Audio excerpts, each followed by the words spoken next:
I am most certainly not the first person to suggest this, but Resident Evil has been involved in some straight up wacky endeavors since its inception. I mean, if we just look at the live action Anderson films alone, there's enough fuel for a year's worth of so bad it's good drunken movie nights. On top of that, we've got the CG films officially released by Capcom, which, for all the good they actually do, could be summed up with one word, and that word is stupid. Don't get me wrong, I enjoy a good gun-kata zombie fight as much as the next guy, but let's not forget about the time Chris Redfield engaged in a point-blank shootout with another guy, and somehow both parties were able to dodge at the very least 30 shots each. Look, the point is Capcom, and by extension Resident Evil, are no strangers to the idea of absolute medical-grade wackiness. But I've talked about all the above, so I figure it's time I uncovered the entire iceberg. I'm sure you may have thought the several clones of Wesker were as dumb as the series could get, but trust me, when it comes to non-games media, this franchise may be the most abundant resource of insanity this planet has. So if you'll be so kind as to join me for this classy affair, I'd like to finally clear my to-do list and talk about some of the most flat-out odd multimedia tie-ins any of us are likely to see. What's up, guys? I'm Jared from Avalanche Reviews. Welcome to the Resident Evil Retrospective.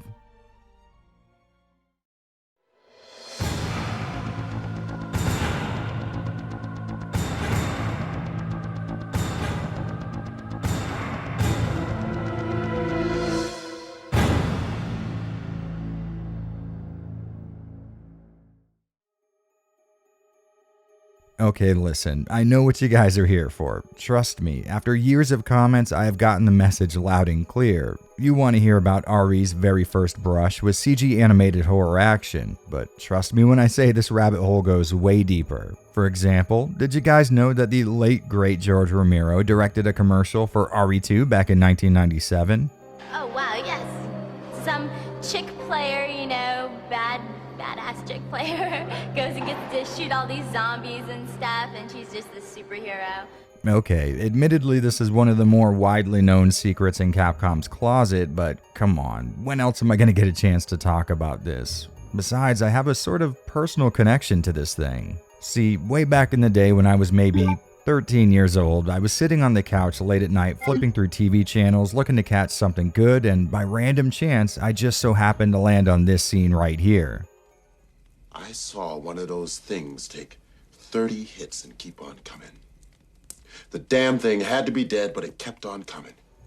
That's right, my fresh-faced ass had been a fan of Resident Evil for years before I ever saw one of Romero's Dead movies, and even then it was Tom Savini's remake of one, which I'd argue is the best version you could watch, but that's a story for another time. Just seeing the scene of Ben retelling what went down in Carson City was enough to let me know my channel surfing had brought me to the exact place I was supposed to be, and I don't mind telling you that this viewing of Night of the Living Dead scared the absolute shit out of me. I truly had issues sleeping that night, and as I would go on to discover more of Romero's library, that issue would only worsen. I couldn't really tell you why, but there was something about the idea of a zombie that just really got to me. The concept of this recognizably human thing walking around and acting in an inhuman way. It got under my skin for some reason, and I can confidently say that this is the only type of horror that ever really scared me back then. So there I was, a dyed-in-the-wool RE fan and a newcomer to George Romero's Dead trilogy, and for a kid with a dial-up internet connection, that was an amazing combination. I spent most of my days searching old-ass GeoCities pages dedicated to my zombie obsession, and you know I was a frequent visitor to BioFlames checking out that sweet RE 1.5 info. Well, anyways, as a fan of these two intertwined worlds back then, it was almost impossible to browse the web and not hear the rumblings concerning George Romero producing a commercial for Resident Evil 2. I remember going to RE fan sites and watching this thing broken up into chunks of embedded QuickTime videos and just losing myself in them. At the time, I would religiously rewatch old zombie movies day in and day out, just imagining some sort of connection to the Resident Evil universe, and here I was looking at essentially that. The commercial starts out right, showing the zombie infestation of Raccoon City with a really cool shot of Leon lying witness to the destruction. The guy's clearly running low on ammo, and he's got to cross holding cells brimming with the Walking Dead in order to solve that problem. After coming across the brass that he needs, we notice a silhouette outside the door, and Leon gets ready to blow its head off, but in walks Claire Redfield, and Leon throws our girl a pump action, which is a bit of a hit since she doesn't even get one in the game. Then the commercial ends with the two facing down a horde of zombies, and man, you guys don't know the glory of having seen this broken up into like 8 parts and being displayed in a resolution in the double digits compressed to hell and back in a real player window. You could literally count the on-screen pixels. It was magical though, and I remember just reveling in this sort of secret world I had uncovered. After all, before dial-up internet access, I had to read about this stuff in magazines, and even then I wasn't getting the full picture. I had sort of thought I was in the know as far as my favorite series went, but as it would turn out, I didn't even know enough to know how little I knew. Later I would find out that Romero had also signed on to write the screenplay for a full-ass RE motion picture as well, and at the time, a Resident Evil movie was about the coolest thing I could imagine. That dream of course being ruined by the reality of an actual Resident Evil movie. The Romero script was an object of mystery on the net back then, and eventually I would read it. I remember it not being all that good, which makes a lot of sense. As much as my childhood was based on his early films, sadly the guy just sort of lost it towards the end. From the info that I could find, Capcom just kept asking for rewrites, and eventually they took the project from him, which does sting a bit because even a bad Romero film would have likely been better than what we actually ended up with. And that's a bit of a sad note, so what do you say we bring up the mood in here? Did you guys know there was a dead serious, honest-to-goodness Resident Evil stage play? Oh, you did? Well, did you know there was 2 of the damn things?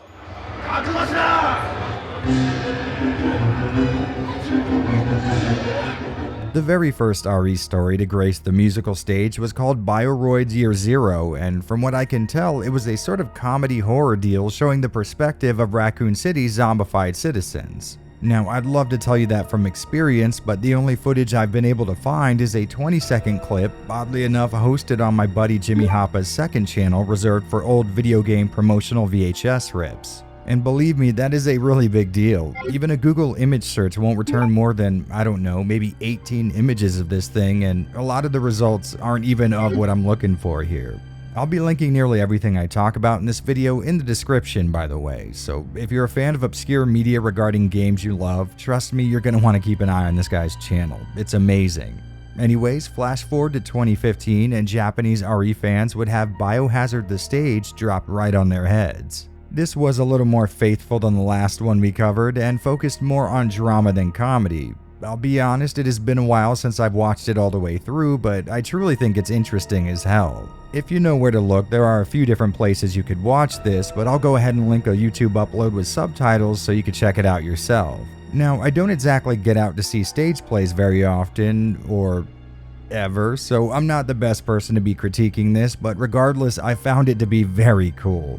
It's basically an original story, but there are flashbacks to the original incident in the Spencer mansion, and honestly, it's pretty amazing. Everything is acted out in an exaggeratedly flamboyant way, and that's probably why I like it so much. There's a little comedy, some action, and probably more zombies than any modern RE production you can think of. I especially like the little tricks they would do with the background, like having zombies projected onto them to pull off effects they probably wouldn't have been able to do in real life. It was actually kind of interesting seeing familiar events in this kind of setting because I often thought pre-rendered 2D backdrops in an RE game sort of made me feel like I was in a diorama, and this stage is surprisingly close to that feeling. Also, they use some of the zombie groans from REs 1 and 2, which is always nice to see.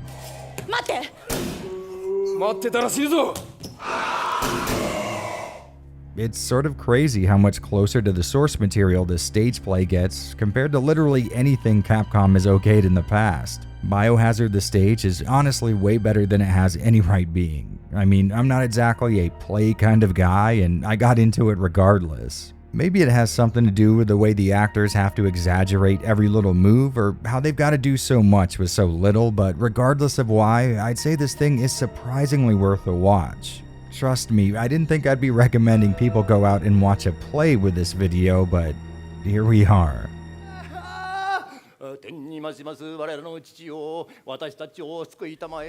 And with that, I think it's about time we jump into the main course. Back in 1999, Capcom was approached by Yasuhiro Imagawa about the possibility of a CG short based on Biohazard.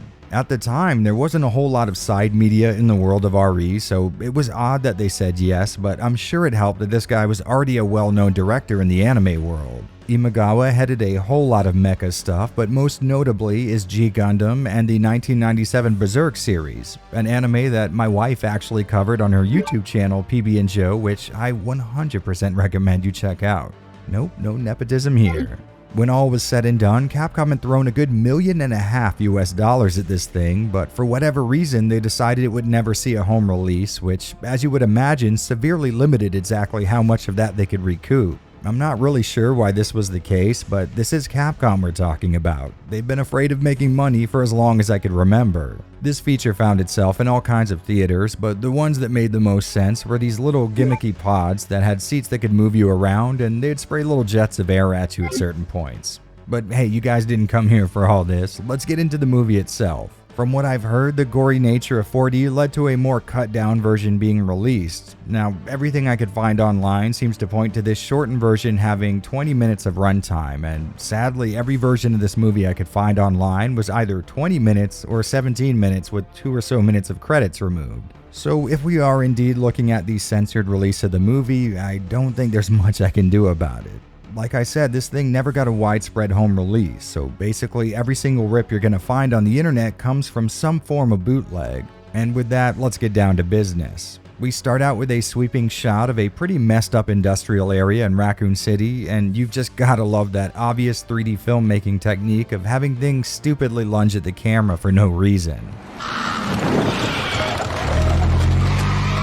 The protagonists of our story arrive in a decked-out military jeep. These guys are Umbrella Mercs rocking the same emblem on their backs as Carlos from RE3. Their goal seems to be to secure a scientist, her ID card apparently being able to be tracked, and it looks like she's held up in this warehouse. A quick search turns up some rotten fruit, roaches, and a dead body with its eyeball falling out. So pretty standard stuff for your typical Raccoon City location. But further investigation turns up a brand new BOW, one that sort of looks like a liquor if it had the Nemesis treatment. After a few good old-fashioned bullets basically bounce off the thing, they hit it with an underbarrel grenade launcher, which seems to do the trick. The scientist's signal starts moving again, so the team, who are real damn calm for having just lost one of their members, jets out of there. And for like the third time so far, the movie has zoomed in on a gross-ass roach, made even more gross when we x-ray inside of him, getting a look at his insides, a scene accompanied by likely the most gag-worthy sound effects in cinema history.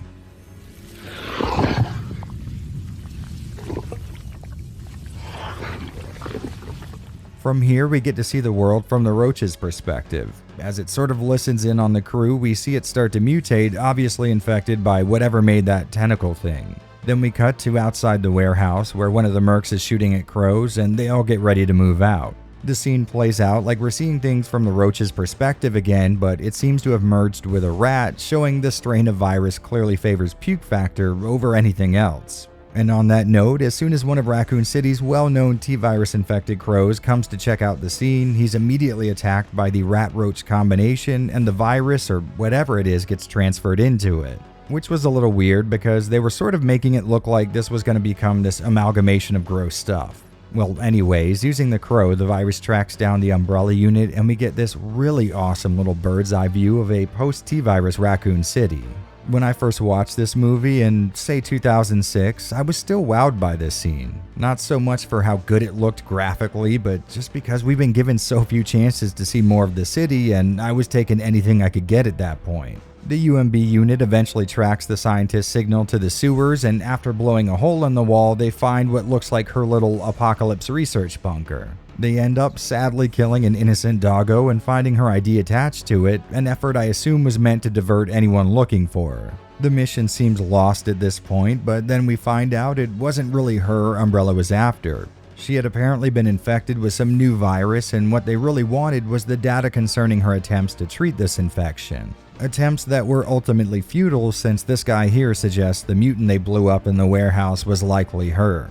After the leader of this outfit gets mad at him for saying that, for reasons I don't really understand, they radio to the guy guarding the exit, only to find that he's being attacked by that infected crow. Which is bad enough, but his panicked gunfire seems to be drawing the kind of crowd you definitely don't want knowing your location in this town. One of the mercs then decides to climb the ladder to the surface to see what's going on, only to be killed by the result of the virus infecting his squad mate.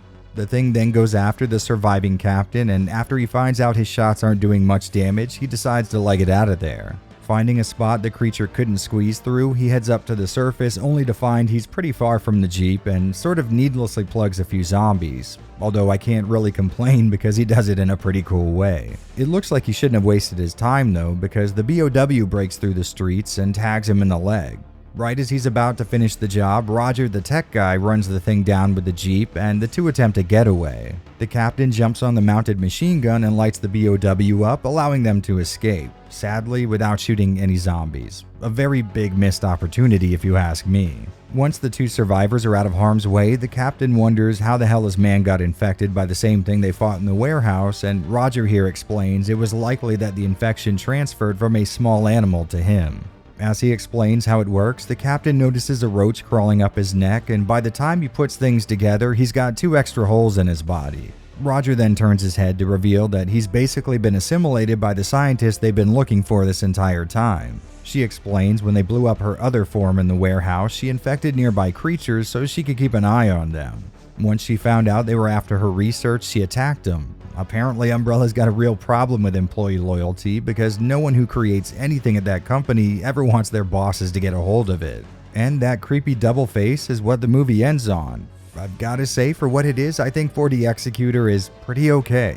I mean, yes, it's very short and would probably have benefited from a little more story, but I don't get the feeling that's what these guys were after in the first place. First off, a 20-minute CGI showcase would have cost a pretty penny back then, so I'm sure they weren't interested in making a feature-length film, but most importantly, this thing felt like Capcom testing the waters. They definitely had the RE game franchise pretty well established at this point, but with very little exception, they had yet to pull all of their eggs out of that basket and put some into the multimedia one. So it makes sense to release a short 20-minute affair that would both whet Biohazard fans' appetites and let Capcom know if there was any further money to be made here. I can't find any sales figures on 4D Executor, but I can't imagine it did too well, or they would have attempted some form of worldwide home video release, which probably explains why they didn't pursue a full Resident Evil motion picture themselves and instead just sold the rights for one. For its time though, I think this thing was pretty damn cool. Obviously, saying the CG hasn't aged well is about as giant an understatement as you can make, but it's still good enough looking. Like I said before though, the real draw here was just seeing the world of Raccoon City rendered somewhere other than in an RE game. In 4D Executor, we got to see corners of the city we had never seen before, and to someone like me, that would have been well worth whatever the price of entry was at the time. That being said, I know I'm going to sound like a broken record with this, but I would have definitely preferred more scenes with zombies in them. And even if you're tired of hearing me say that, which I totally understand, you at least have to agree somewhat. I mean, this is a 20-minute short and zombies are in it for mere seconds of its runtime. Regardless though, after my first viewing all those years ago, I walked away pretty damn satisfied, and I'm very happy to say that is still the case today. If you're looking to watch 4D Executor, there are a few uploads on YouTube and even a couple that have been fed into an AI upscaling routine. The results aren't exactly great, with a lot of small details looking over-sharpened and mangled, but to be fair, the footage we have seems to be several generations of copies deep. The compression artifacts and lack of clarity here would make this a tough project even for people who restore film for a living. And by the way, if you were wondering, I did use the AI upscaled version for the footage in this video. I'll include links to both versions of the movie in the description, and I do recommend you check them out.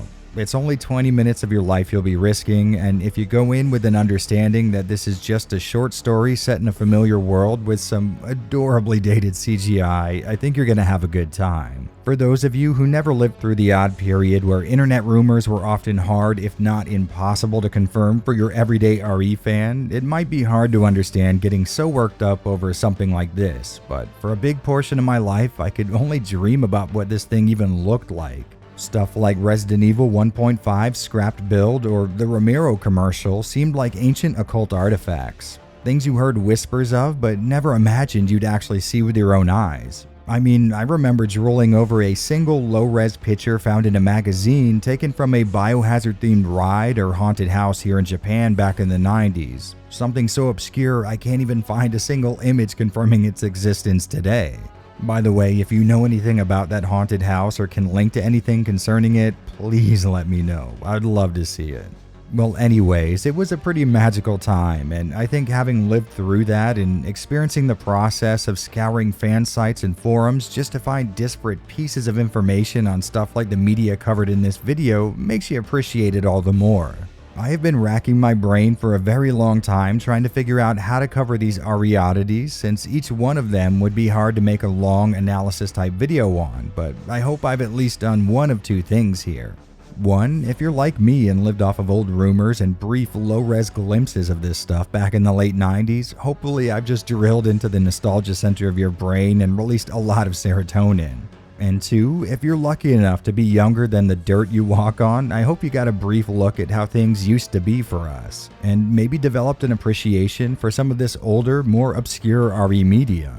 Well, regardless of the effect, I don't think I have much more to say on the matter, so here's hoping you guys had a good time with all this, and I very much look forward to seeing all of you again right here on the Resident Evil Retrospective.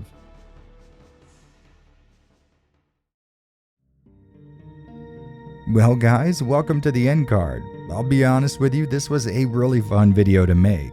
If you get into Resident Evil branded media, I have officially covered every single release carrying the brand name, so check out one of the playlists on screen to further indulge yourself. After that, I'd more than appreciate you dropping by my Patreon page and maybe consider signing up to support more content just like this. If that's not something you're able to do, no worries at all. I think you just making it here is pretty damn cool. As always, the typical YouTube stuff applies. You know the deal, subscribe, assault the like button, and commit crimes in my name. So until I see you guys in the local news, have a good one and peace out.